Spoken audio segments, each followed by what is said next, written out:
여러분 안녕하십니까? 2월 8일 수요일 넘치는 우리 교회 매일 묵상을 시작하도록 하겠습니다. 오늘 본문은 마태복음 9장 14절부터 26절까지 말씀입니다.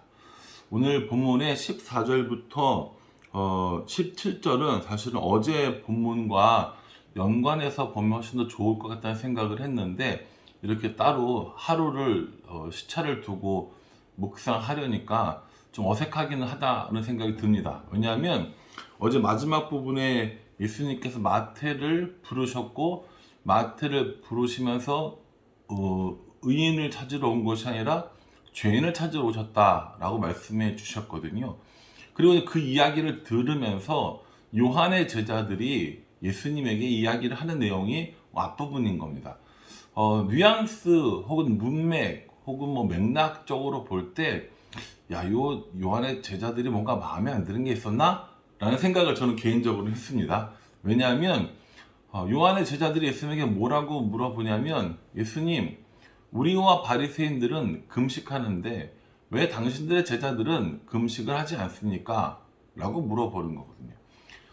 사도 요한의 제자들이 있었다라는 거죠.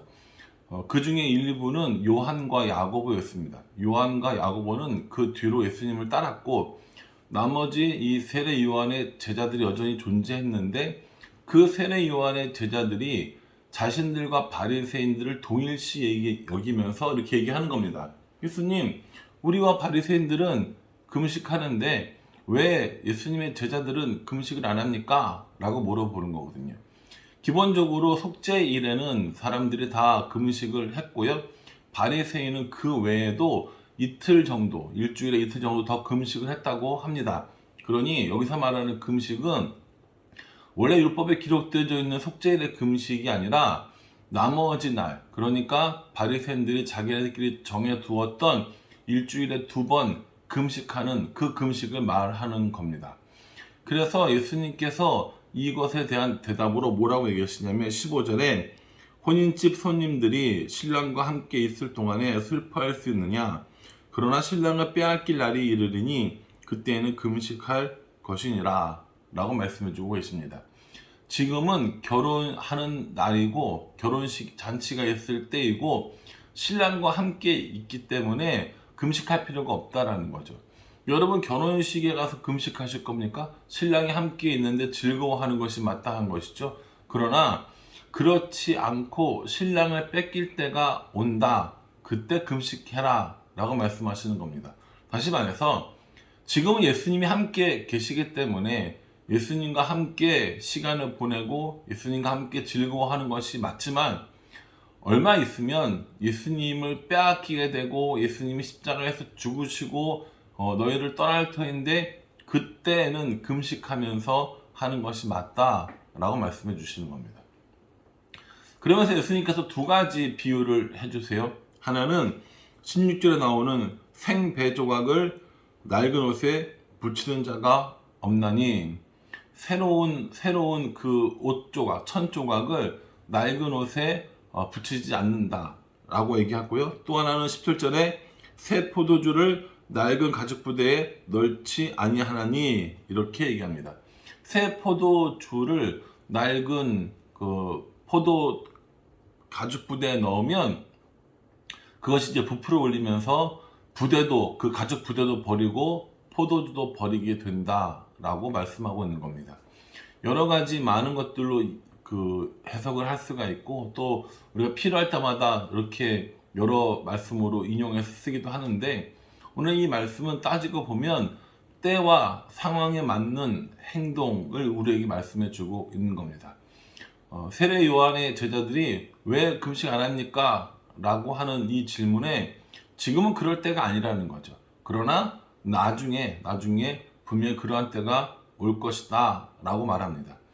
낡은 옷 조각 그리고 낡은 가죽 부대의 시대에 새로운 생배 조각 같은, 그리고 새 포도주와 같은 시대가 도래할 것인데, 그때에 맞는, 상황에 맞는 행동들을 해야 한다라는 것을 우리에게 말씀해 주고 있습니다. 사실 오늘 이 말씀은 제가 여러 가지 것들을 준비하면서 자주 묵상했던 말씀이었습니다. 새 술은 새 부대에, 새 포도주는 새 가죽 부대에, 뭐 이렇게 하면서 여러 가지 많이 이야기를 했었고 인용했던 말씀이었는데, 새롭다고 해서 다 올바른 것이 아니라는 생각을 했습니다.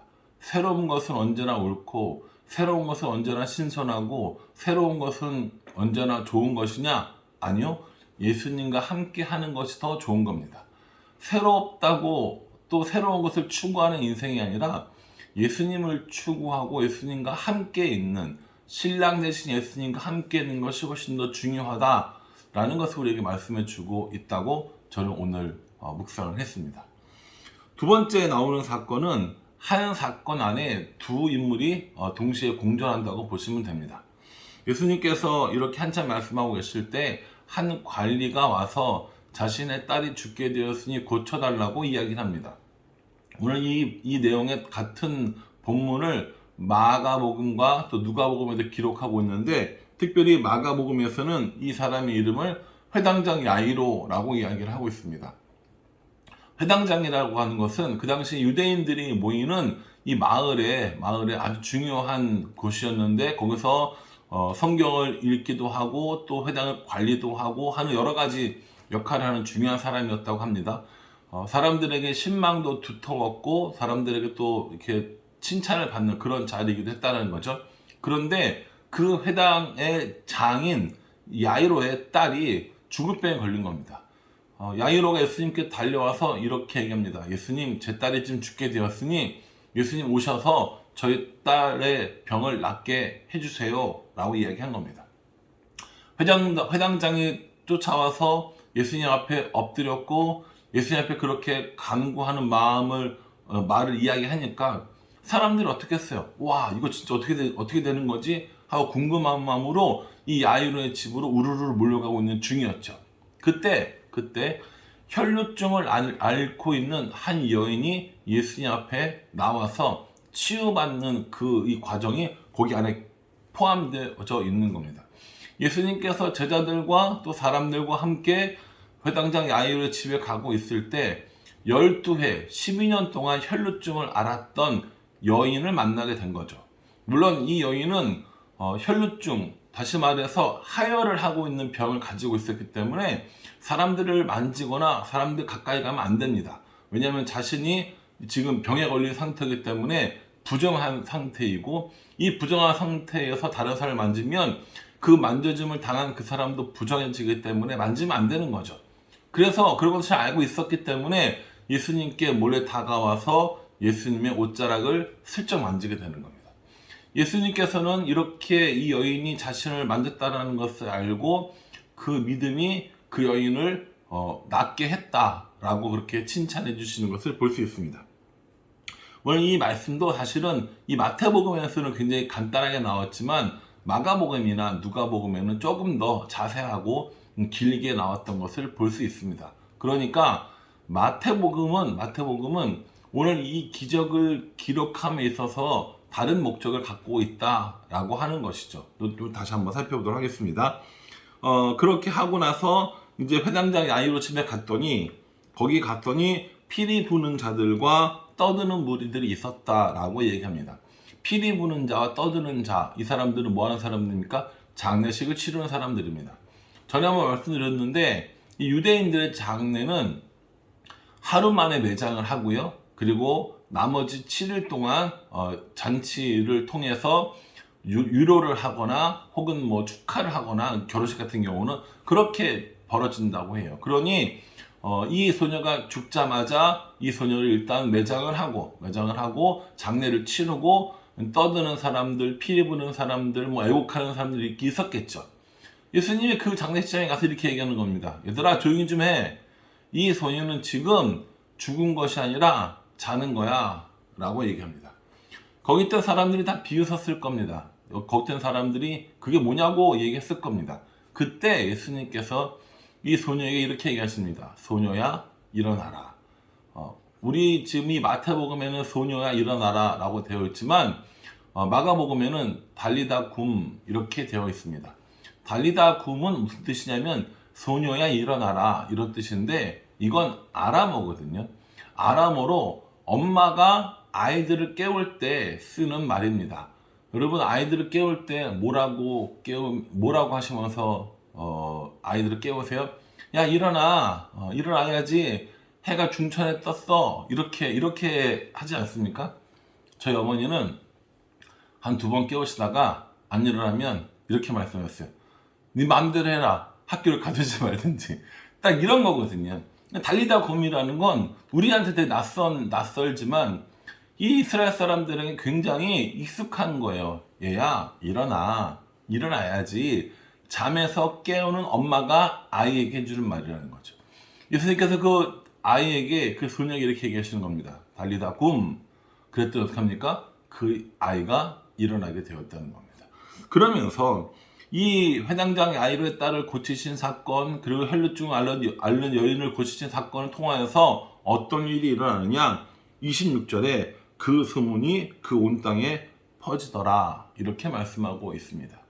그래서 이 마태는 예수님의 권세와 예수님의 능력에서 쭉 설명을 하고, 이렇게 예수님의 이름이 점점 더 퍼져나가는 과정들을 소개하고 있다고 볼 수 있는 것이죠.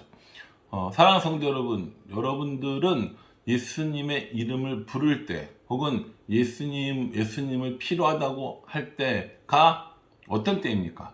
오늘 혈루증 앓고 있는 여인을, 그리고 또 죽은 딸을 위한 이 아버지의 간구를 결코 무시하지 않고, 또 모른 척하지 않고, 예수님께서 가난하고 소외되고 병들고 이런 사람들 향해서 찾아가 주시고 회복시켜 주시는 모습을 우리는 잘 볼 수 있습니다. 그러니 우리도 이렇게 혈루증 앓는 것 같은, 그리고 죽은 자와 같은 이런 삶을 살 때 진짜 우리에게 누가 필요하다고요? 예수님이 필요하다는 겁니다. 마태는 예수님의 그런 모습을 우리에게 소개해 주고 있는 겁니다. 하나님은 어떤 분이신가, 혹은 예수님 어떤 분이신가 라고 이야기할 때 마태는 우리에게 죽은 자를 살리시는 예수님, 또 믿음을 통하여서 12해 혈루증 앓는 여인을 고치신 예수님을 잘 보여주고 있습니다. 연약하고 소외된 그 여자를 고치신 사건, 그리고 죽음을 이기신 사건을 통해서 예수님이야말로 우리를 구원하실 구원자이며 우리가 믿고 따라야 할 분임을 명확하게 이야기해주고 있는 것입니다. 저는 오늘 이 말씀을 묵상하면서 소녀야 일어나라 라고 하는 이 말씀이 언주야 일어나라 라고도 이렇게 할 수 있겠구나 라는 생각을 했습니다. 뭐가 그렇게 힘들어서, 뭐가 그렇게 어려워서 맨날 일어나라고 하고 맨날 그렇게 힘내라고 해야 합니까? 라고 물어보신다면 꼭 힘이 없어서 라기보다 예수님과 함께 있는 것이 좋아서입니다. 꼭 지치고 용기가 없고 아무것도 할 수 없어서 예수님을 기다리고 예수님을 바라는 것이 아니라 예수님과 함께하는 그것이 의미 있고 중요하고 그것이야말로 인생의 목적이기 때문에 예수님을 구하는 거라고요. 그래서 예수님께서 언주야 일어나 라고 이야기해 주시는 건 죽음 가운데에서 일어나기도 하지만 자고 있는 가운데 하나님과 함께하는 가운데 다시 힘주시고 다시 일어나고 다시 동행을 권면하는 말씀으로 받을 수 있다고 저는 생각합니다. 이 찬양도 있거든요. 달리다 봄이라는 찬양이 있어요. 요즘 사람들은 잘 모르더라고요. 혹시 아시는 분 있으시면 이 찬양도 함께 부르시면서 예수님께서는 우리에게 누구누구야 일어나라, 아무개야 일어나라 라고 하는 말씀을 따라서 오늘 하루도 승리하는 삶을 살아갈 수 있도록 그렇게 기도하도록 하겠습니다. 여러분 그렇게 승리하시기를 주님의 이름으로 축복합니다. 기도하겠습니다. 하나님, 지금은 금식할 때가 아니라고 말씀해 주셨습니다. 낡은 옷에 생배 조각을 붙이지 않고 낡은 가죽 부대에 새 포도주를 넣지 않는다고 하십니다. 상황에 따라 맞는 말, 맞는 행동들을 하면서 살아갈 수 있도록 인도해 주시옵소서. 하나님, 회당장 야이로의 딸을 고치신 사건을 통하여서 우리에게 일어나라고 말씀해 주시니 감사합니다. 우리들의 삶 가운데 12의 혈류병 앓는 여자와 같은 삶, 혹은 죽은 자와 다름없는 것 같은 삶을 살아간다 할지라도 예수님 만나서 다시 회복되고 예수님 만나서 다시 일어나는 그런 은혜를 허락하여 주시옵소서. 하나님, 사랑하는 성도들 하나님께서 기억하신 바 되셔서 하나님과 함께 하는 이 일이, 예수님과 동행하는 이것이 얼마나 소중한지 깨달아 알 수 있도록 주님 인도하여 주시옵소서. 예수님의 이름으로 기도합니다. 아멘. 예, 성도 여러분, 오늘 하루도 화이팅 하시고요. 또 저녁에 수요 예배 때 함께 뵙도록 하겠습니다. 감사합니다.